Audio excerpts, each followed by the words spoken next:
Hey guys, welcome back to my channel. Today we're going to do paper 4, variant 1 for IGCSE Cambridge Math 0580. This is from the May June 2025 series. We've already covered paper 1, paper 2, and paper 3 for the first period. So now we're going to start the paper 4. This is for extended maths. So let's see what type of questions came in this one, whether they were difficult or easy overall. If you want to check the detailed solutions for the other papers for the May June 2025 series, I'm attaching the link above. You'll find all of the past paper solutions in that. And now let's start with this one and see whether this one was easy overall or like harder than expected. So the first question is solving a multi-step equation algebra. So you have to find the value of C. So first we take 9 to the other side. So it becomes 13 plus 9. Whenever we're moving a term from one side to the other side, you must know by now that if it's being subtracted, it does the opposite on the other side, it adds. So 13 plus 9 is 22. And then we divide both sides by 4 to isolate C. So 22 divided by 4 is 11 over 2, which is also 5.5. Then it says work out 16.71 plus 46.13 divided by square root of 8.6 square minus 3.5 square. Give your answer correct to two significant figures. So for this, you just directly plug this in your calculator. And what you should get is 8.0 correct to two significant figures. Then it says in the USA, 1 gallon of fuel costs $4.83. In the UK, 1 liter of fuel costs 1.62 pounds. The exchange rate is 1 pound equals to $1.215. 1 gallon equals to 3.785 liters. In which country does 1 liter of fuel cost more and by how much? Give your answers in dollars. So they want the answer in dollars. So we know that in USA, 1 gallon of fuel costs $4.83. So 1 gallon equals to 3.785. And since they want the comparison for 1 liter of fuel, so we have to convert the gallons into liters first. So 1 gallon is for $4.83. So that's 3.785 liters for $4.83. This is for USA. So for 1 liter, it's going to be 4.83 divided by 3.785. That gives us the value of $1.276. Now in UK, 1 liter of fuel costs 1.62 pounds. So for UK, 1 pound is equal to 1.215.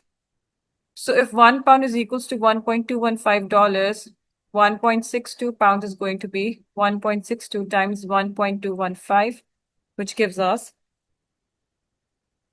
$1.9683. So we have to see in which country does 1 liter of fuel cost more and by how much. So 1 liter of fuel is more costly in UK because it's 1.9683, whereas in US it's 1.276. So it's UK. And now by how much? So we subtract the two prices,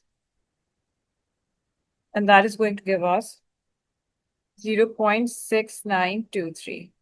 It's best that we give the answer correct to two significant figures. That's going to be 0.69.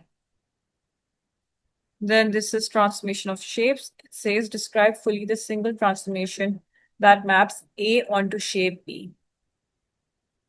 So for A onto shape B, you can clearly see that the size of the shape is exactly the same, which means it's not an enlargement. Then for the direction of the shape, that's also the same. That shows that it's not a rotation and it's not a reflection. Now the only thing that's left is translation. In translation, your direction of the shape remains the same, size of the shape remains the same. The only thing that changes is that either you move the shape up or down or left or right. So over here, if we pick two corresponding points on shape A and shape B, shape A over here, this point has the coordinates of -4 and 6. And for shape B, this point has the coordinates of 4 and 3. So to go from -4 to 4, we moved 8 units. So 8 units to the right. Then from 6 to 3, we went 3 units down, which means the translation vector is 8, -3. Why -3? Because we moved 3 units down. And 8 is positive because we moved 8 units to the right-hand side. So if you move to the right, the number is going to be positive. If you move towards the left side, the number is going to be negative. Similarly, if you move up, the y value would be positive. If you move down, the y value would be negative. Always remember that the top number is the x value. So like the transformation happening horizontally. And the bottom number is the y value, which is the transformation happening vertically. So you'll write over here, translation by vector of 8, -3. Then we have to describe the single transformation that maps shape A onto shape C. So for A onto C, we can see that the size is same, which means no enlargement. It's not translation because the direction has changed. It's not reflection because for the reflection, it has to be the opposite thing. So clearly it's rotation. So now what is the center of rotation over here? For that, clearly it's a rotation. So in rotation, what we need is which angle. So for rotation, what we need is that by which angle is the shape rotating? Is it rotating by 90 degrees or 180 degrees? Is it clockwise or anti-clockwise? And then we need the center of rotation as well. So over here, we have to show the transformation for A onto C.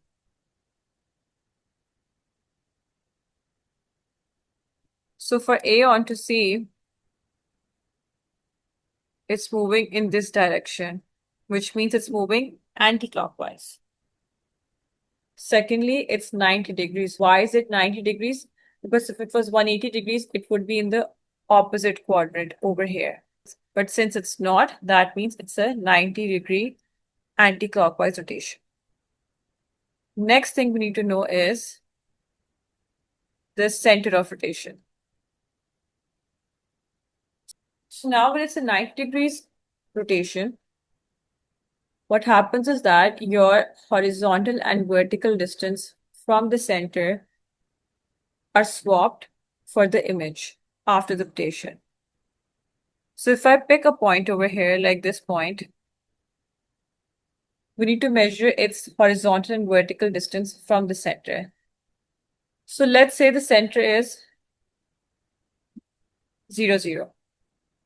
If I pick 0, 0 as the center, this blue point is 4 units horizontally, and let me just highlight that. So it's 4 units horizontally and 6 units vertically. Now same point on the transformed image, so that's over here.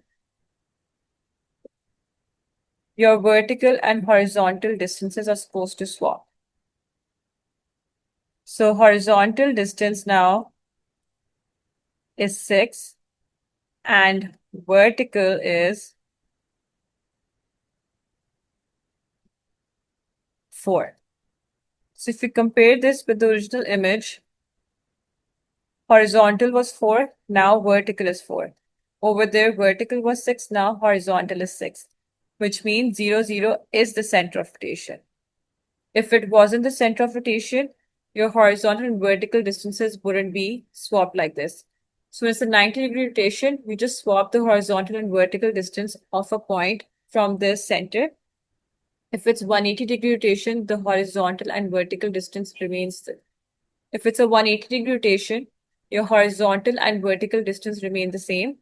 But what changes is that the shape is placed in the opposite quadrant. And it's going to be like this. So now for the description,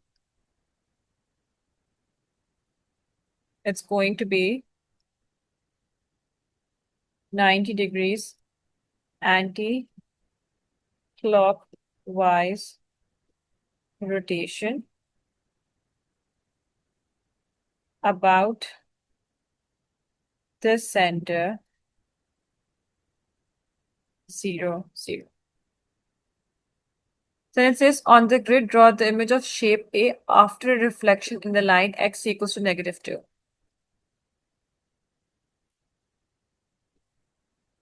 X equals to -2 is this line. So shape A is reflecting in this line, which means this point over here is going to come over here. Remember, the reflected image will be at the same distance from the reflection line as the original shape is. So originally, this point is 2 units away from the reflection line, which means the image is also going to be 2 units away. This is also going to be over here. Then this is going to be here. This one is here. So this. Then we come 1, 2, 3, 4 units down. So that's over here and here. So now if we connect the points, this is your image. The direction of the shape will be opposite because it's a reflection. When you look at yourself in the mirror, you see your face. You don't see your bag. So the face will see the face. So you need to make sure that the same faces are facing each other when you draw the image. Then it says these are the first 5 terms of a sequence: 1, 8, 27, 64, and 125. Find the 10th term of the sequence. So if you notice, it's 1 cube, 2 cube, 3 cube, 4 cube, 5 cube, and so on. So we're cubing the n value. It's n cube, that's the nth term. So if you're trying to find the 10th term, it's going to be 10 to the power of 3, which is 1000. So that's your answer. In these type of questions, you have to look at your pattern very closely and see, like, what's happening. Is there a common difference? Then use the common difference. If there's no common difference, that means the numbers are either being squared or cubed. Then it says these are the first 5 terms of different sequence: 5, 8, 13, 20, and 29. Find the nth term. So now over here, let's see if we have a common difference over here or not. 8 minus 5 is 3. 13 minus 8 is 5. 20 minus 13 is 7. And 29 minus 20 is 9. Now we can see that the first difference is not common. Let's now find the second difference. So first difference. Now for second difference,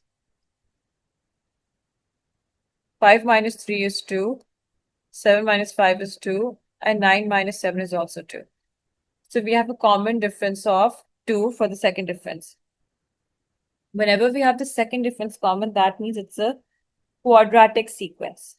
So what you do is, whatever is the second difference, you divide it by 2, and that gives you the coefficient for n square. Why am I saying n square? Because it's a quadratic sequence, which means the power of n will be 2, not 1. So we assume that Tn is n square. Now, if we use n square as the nth term, the first term would be 1 square, which is 1. Now, 1 is not the same as 5. How can we turn it into 5? We can add 4 to this. So now let's use n square plus 4 as the nth term and see if we get the other numbers in the sequence or not. So T2 is going to be 2 square plus 4. That's 8. T3 is going to be 3 square plus 4. That is 13. Since we're getting the correct numbers as given in the sequence, that means the nth term is n square plus 4. So for these type of questions, you need to check the common difference first. If the first difference is not common, try find the second difference. If the second difference is common, that means it's a quadratic sequence. If the second difference is also not common, then that means it's either a square number, cube number. You have to look at the pattern and see like what fits it. Then it says the sum of the first n terms of another sequence is n over 2 times 5n minus 1. Use n equals to 2 to find the sum of the first two terms in the sequence. So 2 over 2 times 5 times 2 minus 1. They've already given you the formula for the sum of the first n terms. So in order to find the sum of the first two terms, we substitute n equals to 2 in this formula. And that gives us 9. Then find the third term of the sequence. So to find the third term of the sequence, what we can do is, we can begin with finding the sum of the first three terms. That will be 3 over 2 times 5 times 3 minus 1. That's 14 over here, and that's 21. The reason why I'm finding the sum of the first three terms over here is because to find the third term, if we subtract sum of the first three terms and sum of the first two terms, that gives us the third term. Because you're taking out the first two terms from the sum of the third term. So that leaves us with the third term. So that's going to be 21 minus 9, and that is 12. So that's your answer. Then expand 5x squared bracket 3x minus 2. Whatever is outside the bracket gets multiplied with the terms inside the bracket. So it's 5x squared times 3x minus 5x squared times 2. Brackets are used to show multiplication. So 5x squared times 3x is 15x cubed. And 5x squared times 2 is 10x squared. So 15x cubed minus 10x squared is your answer. In the question, they gave you the factorized form, and when they say expand, they're basically asking you to multiply the term outside the bracket with the terms inside the bracket. And then if you can collect the like terms or further simplify, you're supposed to do that. Then it says write on the inequality in y shown by the number line. So this is negative 1.5 and this is 4. Now the circle just shaded, that means that you're including that value in the range. And if the circle is unshaded like that for 4, that means the value is not included. So for inequality, it's y is less than 4 but greater than equal to negative 1.5. That is your inequality for y. Then question 8 says Hadi buys a dishwasher. He can either pay a single payment of $980 or he can pay using a monthly plan.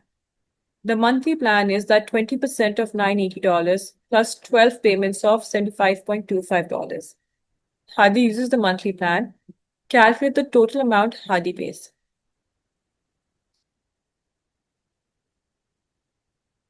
So 20% of 980 plus 12 payments of 75.25. So 12 times 75.25. Off means multiply, so we can replace that with times. So 20% of 90 is going to be 196 plus 12 times 75.25. That's 903. So 903 plus 196, and that gives us $1,099. That is what Hadi pays. Then it says find the percentage increase in the cost using the monthly plan compared to a single payment. So for the single payment, he's just paying $980. For the monthly plan, he's paying $1,099. So percentage increase is going to be the new value, which is $1,099, minus the old value, which is $980, divided by the old value, which is $980, and then times the fraction by 100. Remember, percentage increases or decreases new value minus old value divided by old value times 100. So that's going to give us 12.1 Then it says, in a sale, the original price of a sewing machine is reduced by $38. This is an 8% reduction in the original price. So that means 38 is basically 8% of the original price. X is your original price.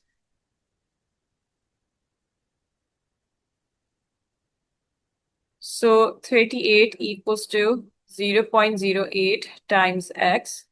And then 38 divided by 0.08 equals to X, which is going to give us 475 as the value of X. Since it's write down all the factors of 18.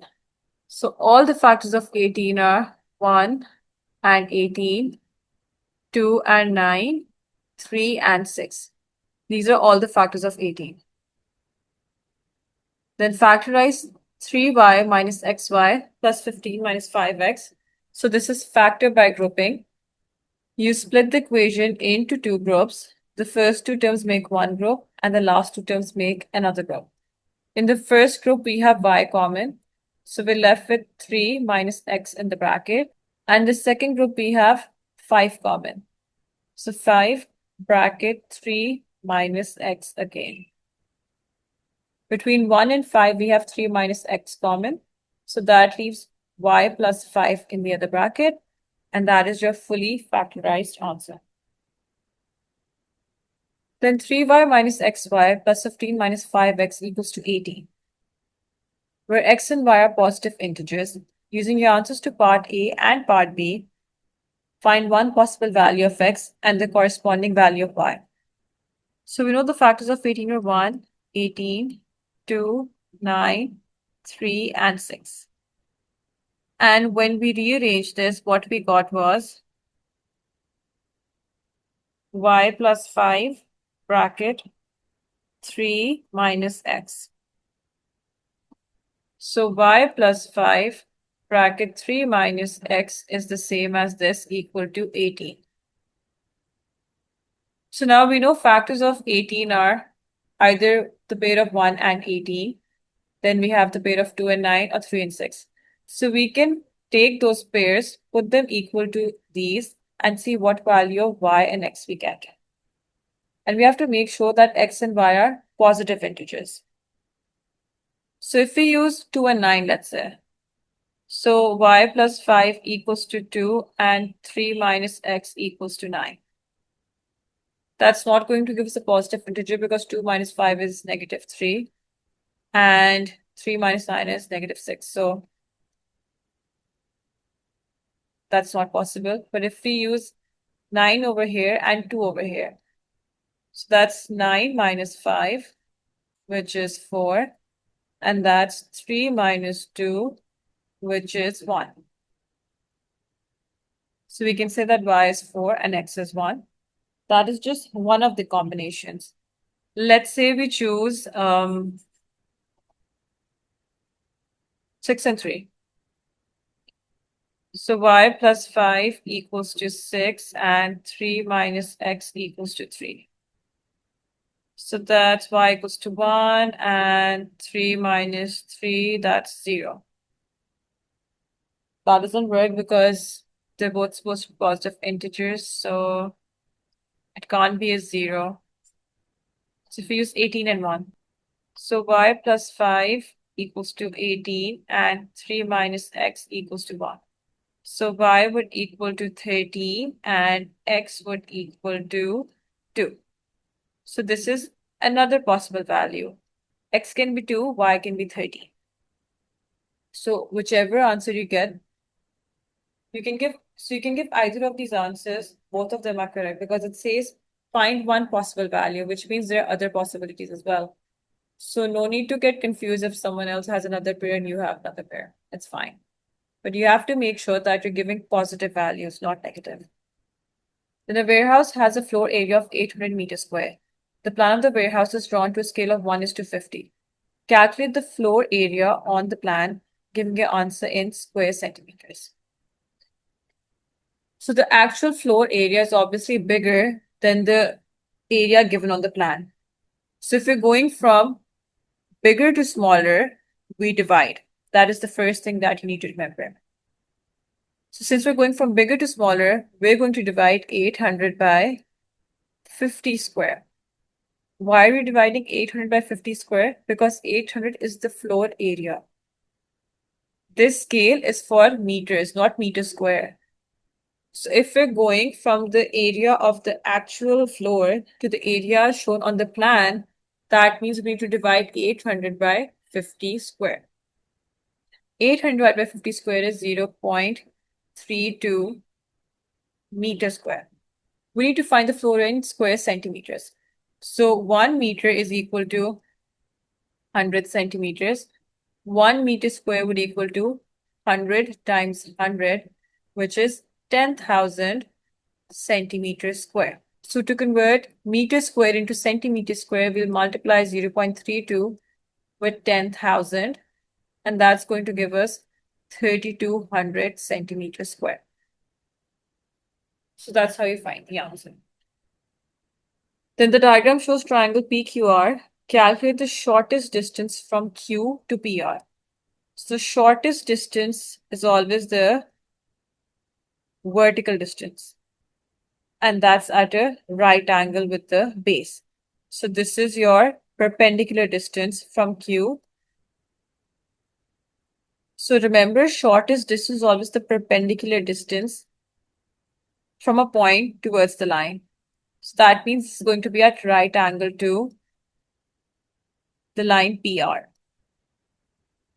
So it's going to be at a right angle. That means this is a right angle triangle, and I'm going to call this point M. So PQM makes a right angle triangle. They want us to find the value of MQ, which is the shortest distance. So we can easily use Pythagoras. Let me make the triangle separately over here. So this is Q, this is M, and this is P. So that's 12.5, and that's 42. We have to find this. We have the hypotenuse, we have the angle, we need the length opposite to the angle, which means we need to find the opposite. So looking at SOHCAHTOA, we can easily see that we're going to use sine, because you have to find the opposite. We have the angle and we have the hypotenuse. Sine of 42 equals to x over 12.5. Cross multiply. 12.5 times sine 42 equals to x, and that's going to give us 8.36 centimeters as the value of x, or like the shortest distance of Q from PR. So always remember, the shortest distance from a point towards a line in a triangle will be your perpendicular distance, which means we'll have a right angle triangle over there.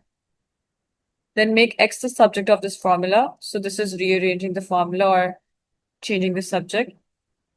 Same thing. So since x needs to be the subject, which means we need to isolate x on one side. So first, let's move the w square to the other side. So it will be a minus w square now equals to 5x square.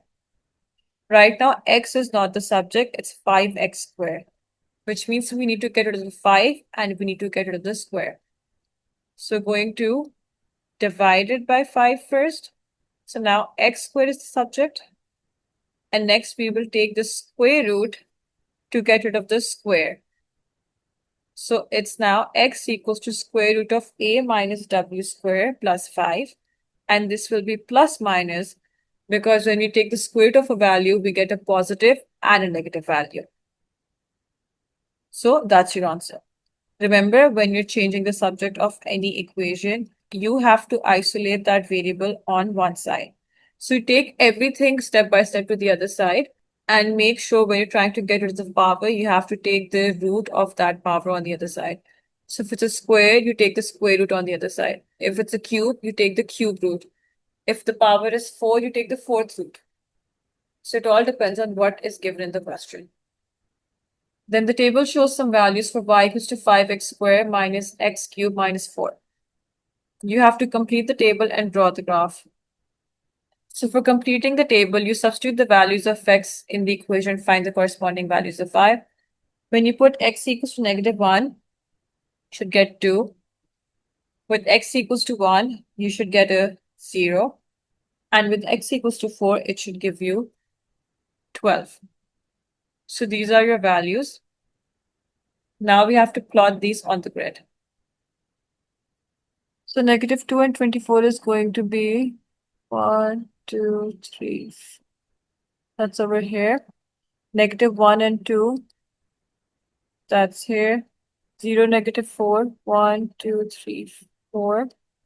1, 0, 2, 8. Then it's 3, 14. So 1, 2, 3, 4. This. Then it's 4, 12. So that's going to be over here. And then it's 5, -4. So 1, 2, 3. So now we connect the points.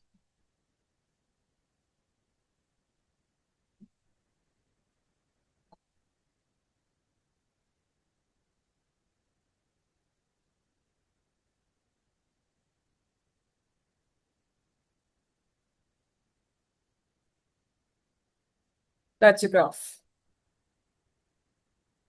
Then by drawing a suitable straight line on the grid, solve the equation x cubed minus 5x squared minus x plus 14 equals to 0.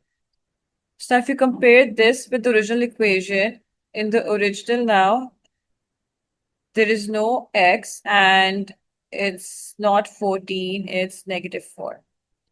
So let's write down the new equation first. So that's x cubed minus 5x squared minus x plus 14 equals to 0.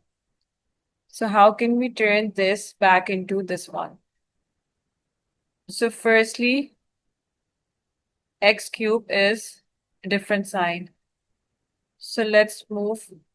So firstly, x cubed is negative over and positive over here. So that means we change the sign. So it's -x cubed plus 5x squared plus x minus 14 equals to 0.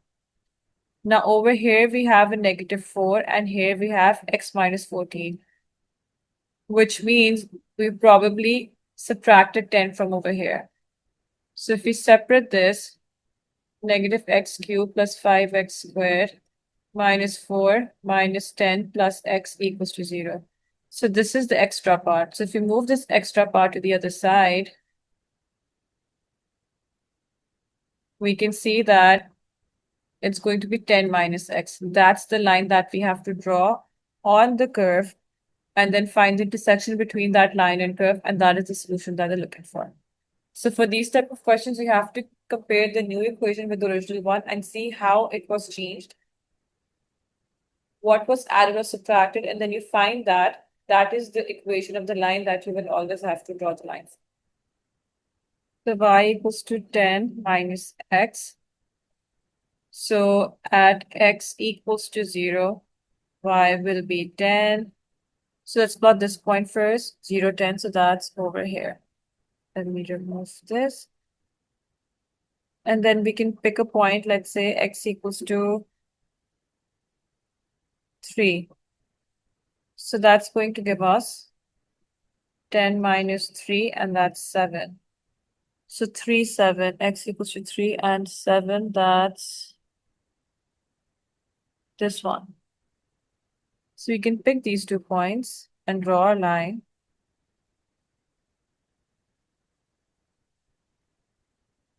So based on this, our intersection points over here, here, and here.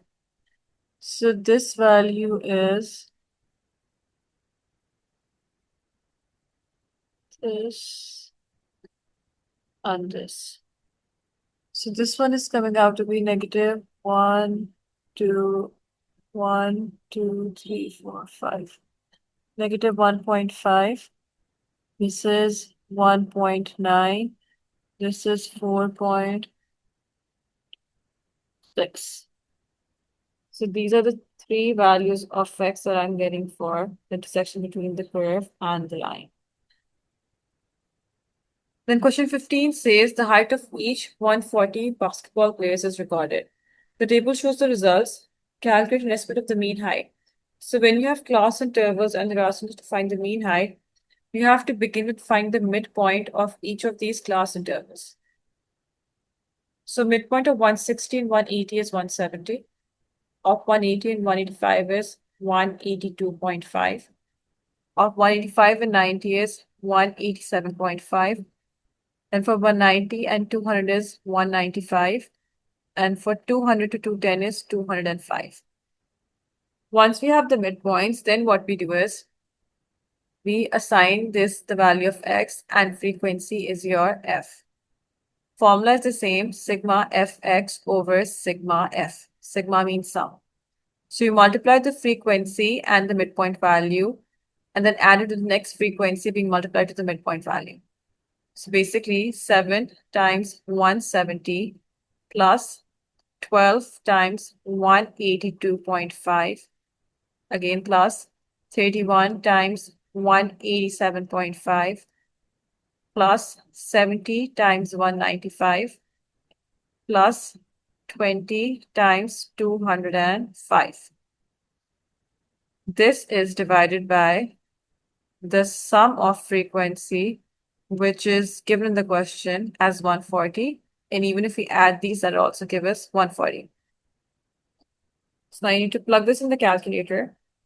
That's 26,942.5 divided by 140, which is going to give us 192.4. That's the estimate for the mean height. When two of the players are chosen at random, find the probability that both players have a height greater than 190 centimeters and no more than 200. Greater than 190 and no more than 200, so this one. So the probability of the first player being chosen is going to be 70 out of 140. Now that we've already chosen one player, there's one player less. So 70 becomes 69 and 140 becomes 139. So this is the probability of two players chosen who have a height greater than 190 but less than 200. So now to solve this, we can simplify it. The 0 gets cancelled out. 7 ones are 7, 7 twos are 14. And I don't think 69 and 139 come in the same times table. So it's going to be 69 over 2 times 139, which is 278. This is the probability of the two players chosen from the table, given that their height is greater than 190 but less than 200. In this case, remember, if you're already choosing a person from a group of people, so that person is already out. So you can't choose that person again unless the question specifies that. So if one person is out, that means total number of objects is reduced by 1, and so is the specific group that you're focusing on. So 70 became 69 and 140 became 139. This concept is very similar to what you have learned in probability tree diagrams when it's like, without replacement. So it's very similar to that. Then complete the histogram to show the information in the frequency table. So for the histogram, what we need is the frequency density value.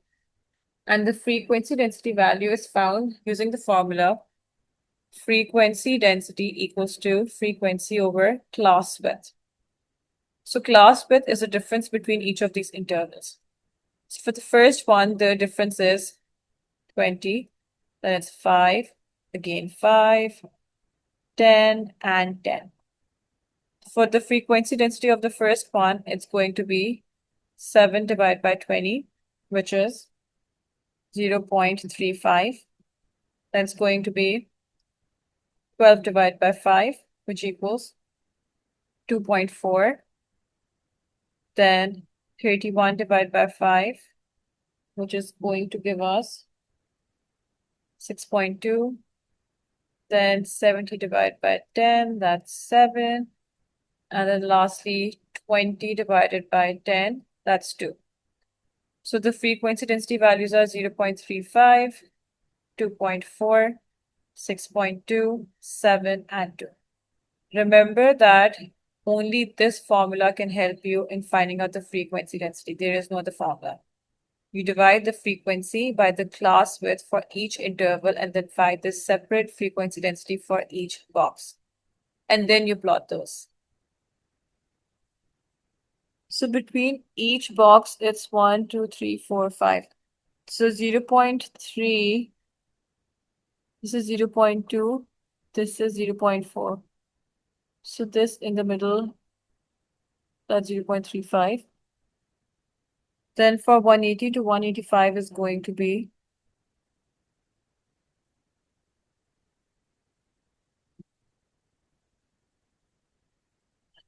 then 185 to 190 is going to be 6.2.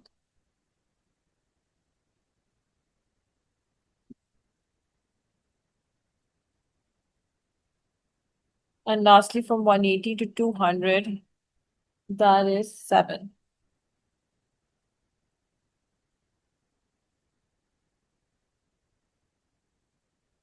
So that is your complete histogram. But do you invest $1,250 at a rate of R% per year compound interest? At the end of 6 years, the total value of his investment is $1,484. Calculate the value of R. So compound interest has the formula of principal amount times 1 plus R over 100 to the power of T. Total value of his investment is 1,484. So that's the compound interest value. Principal is 1,250. R is what we're trying to find, and T is 6.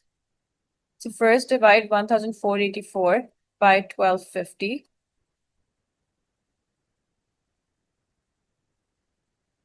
That's going to give us 1.1872. Then we're going to take the 6th root on both sides to get rid of the power of 6. So let's take the 6th root of this. That's 1.0290 equals to 1 plus R over 100. Then we do 1.0290 minus 1 equals to R over 100. That's 0.0290. Then we multiply this by the 100 to find the value of R, which is 2.9. So your rate of interest is 2.9 in this case.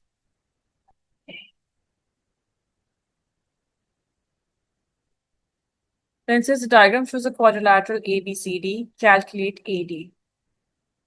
So if I highlight the triangle ABD, we can see that in this triangle we have two lengths and the angle between them. Two lengths and the angle between them means that we can easily use cosine rule. And using the cosine rule, we can figure out the third length, which is AD. So we're going to use the formula AD square equals to 9.6 square plus 12.1 square minus twice of 9.6 and 12.1 times cos of 56. That is going to give us 108.658. Now we'll square root both sides to find the value of AD, which is 10.42. That is the value of AD. So remember, when you have two lengths and the angle between them, we use the cosine rule to find the missing length. Then calculate the obtuse angle BDC. BDC, this angle. So for the obtuse angle BDC, now in this triangle, if we highlight this, we can see that we have one complete pair of angle and length. The angle 47 and the length opposite to that. So this is one complete pair. So when we have one complete pair of length and angle, that means we can use the sine rule to figure out the missing information, given that we're given a length or an angle for the other lengths. So we have this, so we can figure out the angle opposite to that. Thus, that would help us in completing this pair. So 12.1 divided by sine of 47 equals to 15.8 divided by sine of angle D. Sine of angle D equals to 15.8 times sine 47 divided by 12.1. We cross multiplied and made sine D the subject. So that's going to give us 0.95499. Let's take the sine inverse of this. And that's going to give us 72.74. Now they want the obtuse angle. So for the obtuse angle, we will subtract this from 180 because an obtuse angle is greater than 90. So 180 minus 72.74, that gives us 107.26 degrees. That is your obtuse angle BDC. Then calculate the area of the quadrilateral. So for the area of the quadrilateral, they mean the entire thing. So we know that there are two triangles inside this quadrilateral. So let's split it like this. To find the area, what we can do is we can use the triangles separately, find their area, and then add it up to get the area of the quadrilateral. So for this triangle ABD, we'll use the formula 1/2 AB sine of angle C. You can only use this formula if you have two lengths and the angle between them. The condition is the same as for cosine rule. So we have two lengths and the angle between them. So we can use that to find the area of ABD. And for the other triangle, we already know angle D, which was 107.2. So if this is 107.2, we can find the third angle by subtracting these two angles from 180. So that's going to give us 25.8 degrees. So now if you notice, we once again have two lengths and the angle between them. So we can again use the area rule in this triangle and figure out the area of the triangle DBC and then add the result. So for this one, 1/2 times 9.6 times 12.1 times sine of 56. That gives us 48.15. Then for triangle BCD, area is going to be 1/2 times 12.1 times 15.8 times sine of 25.8. That's going to give us 41.60. So total area is going to be the sum of these two. So 48.15 plus 41.60, and that gives us 89.75. Then says 2x squared plus 12x minus 2 can be written in the form of a bracket x plus b whole square minus c. Find the values of a, b, and c. So this is completing square method.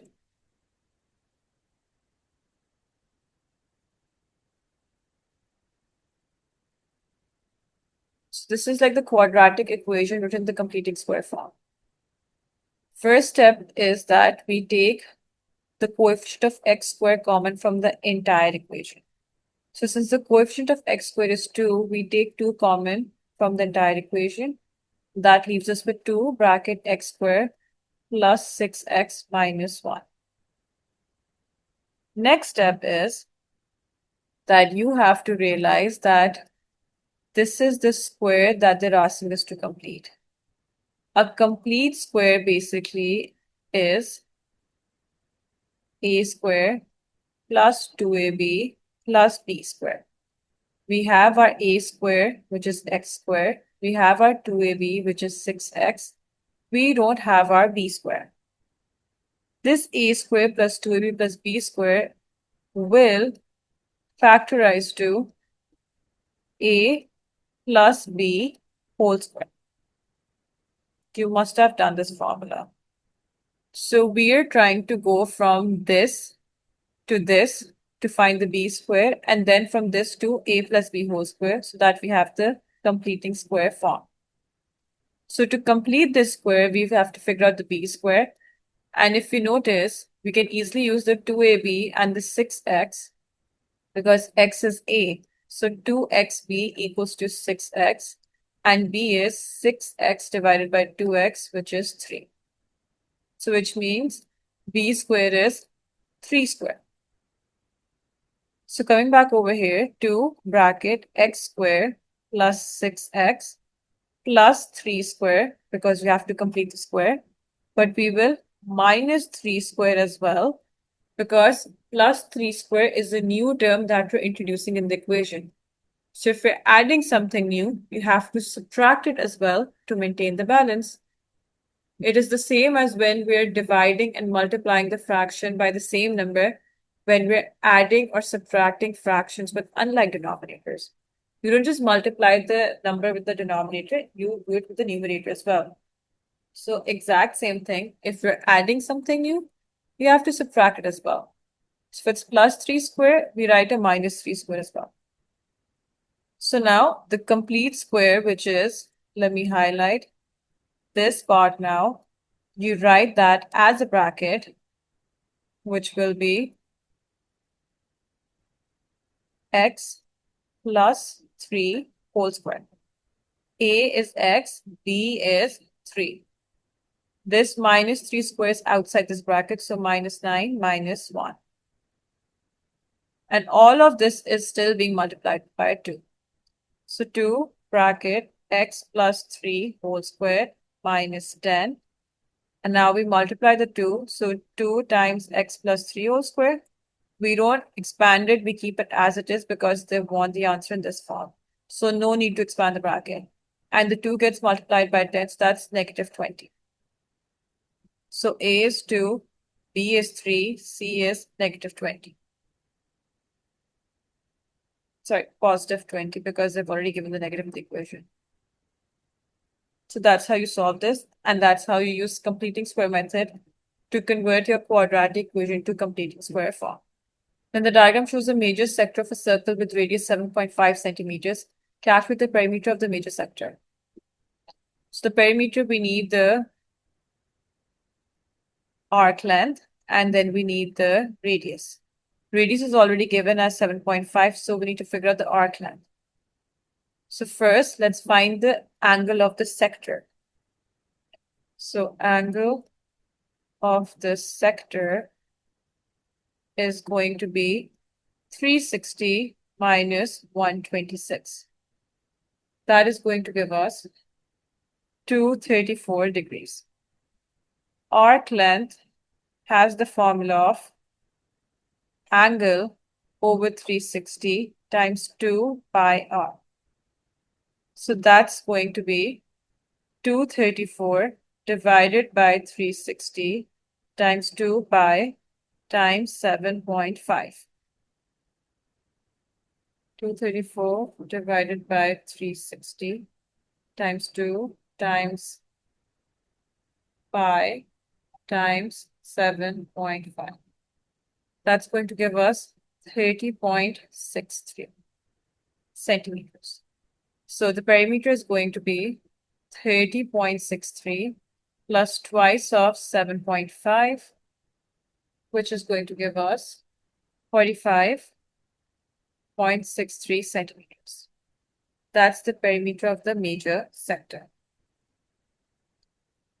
Then it says the diagram shows a pyramid OABCD. The pyramid has a square base ABCD with sides 10.5 centimeters. The vertex O is vertically above the center of the base M. The height of the pyramid is 24 centimeters. Calculate the angle that OA makes with the base. OA makes with the base. So basically, this is the triangle we're going to focus on. It's a right angle triangle. And this is the angle that we're trying to find. Angle OAM. So if you notice, we have the height of the pyramid is 24. And we can easily find AM by first finding AC using Pythagoras because it's a square base, which means these are all right angles. So let me first make this triangle out here. So A, C, B.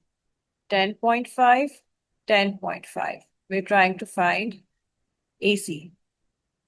So we have two lengths. We have to find third length. It's a right angle triangle, so we'll use Pythagoras. So AC squared equals to 10.5 squared plus 10.5 squared. That gives us 220.5. Now we will square root both sides to find the value of AC. That's 14.849 centimeters. Now AC is this entire length. M is the midpoint. It's in the center. So that means AM is half of AC. So AM is going to be 14.849 divided by 2, which gives us 7.425 centimeters. So let's draw the other triangle now.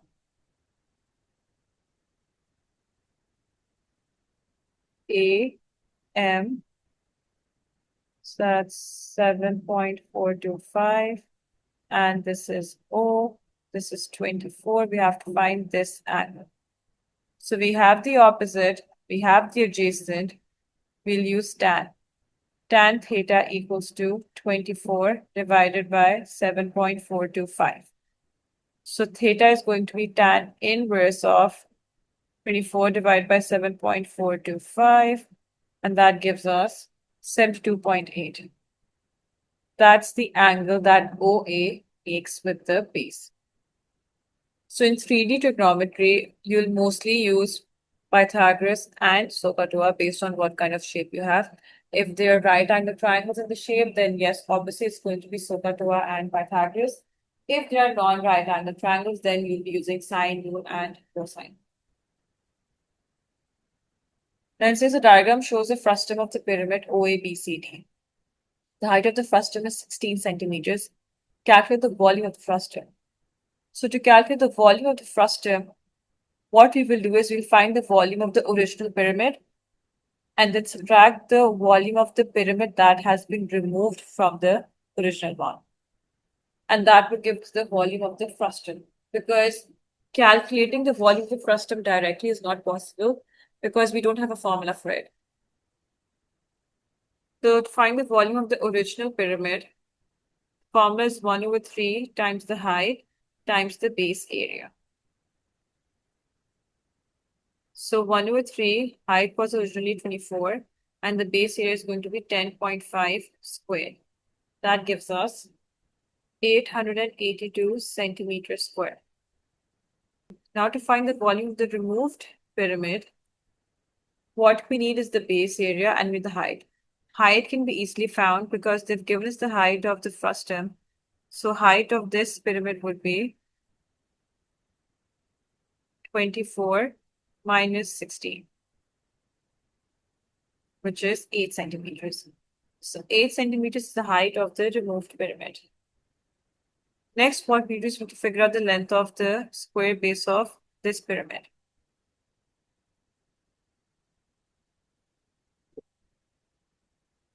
So if you notice, both the pyramids are similar to each other because the top pyramid was removed from the original one. So they have a common point, and all of the angles are also the same because it's essentially the same pyramid. So we can use the concept of similar shapes to figure out the volume of the small pyramid and then use that to find the volume of the frustum. So in similar shapes, when you're talking about the volume, L1 over L2 whole cube equals to volume 1 over volume 2.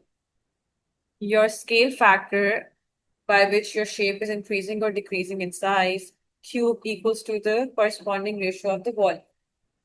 So the height of the original pyramid is 24 and height of the removed pyramid is 8. So 24 over 8 cube equals to volume of the original pyramid is 882 over the volume of the removed pyramid. So 24 divided by 8 is 3. 3 cube is 27 equals to 882 over the volume. So volume is going to be 882 divided by 27, which gives us 32.67 centimeter cube. So the volume of frustum is going to be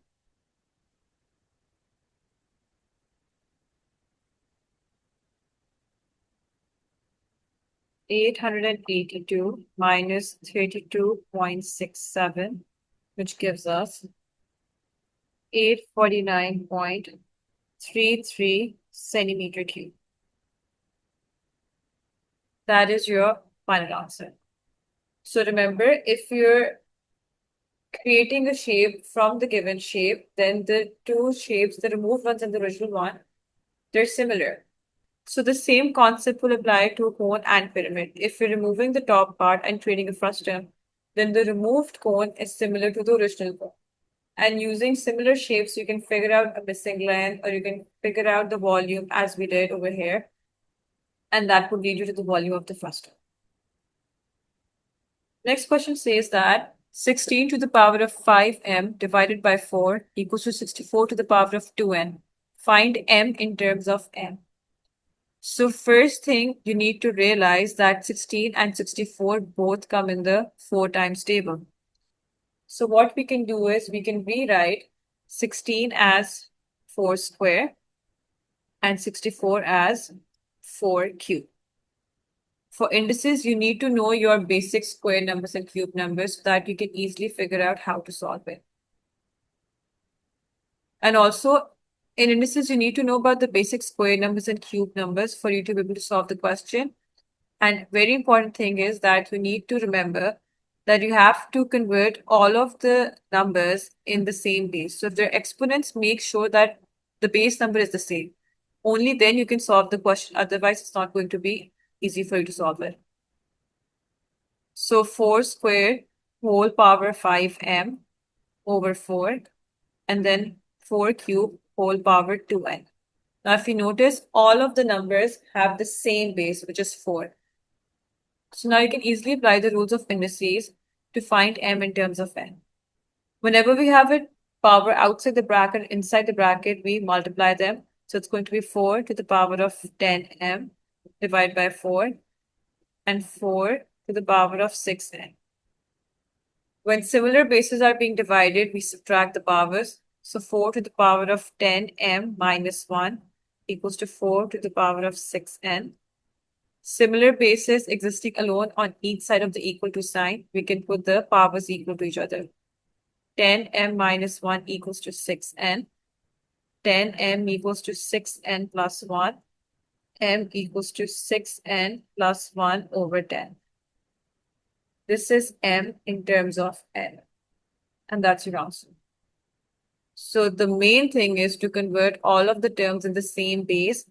Only then you can apply your rules of indices. Otherwise, you'll be stuck. Then it says I equals to V over R. V is 50 correct to the nearest 10. R is 13 correct to the nearest integer. Calculate the upper bound of I.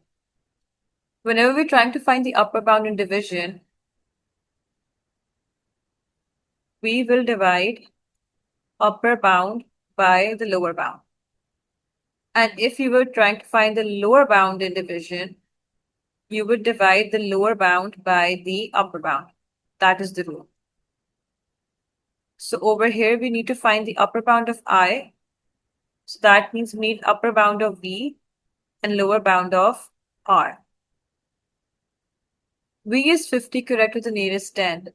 So whatever your value is nearest to, you will divide that number by 2 first, because that's your degree of accuracy.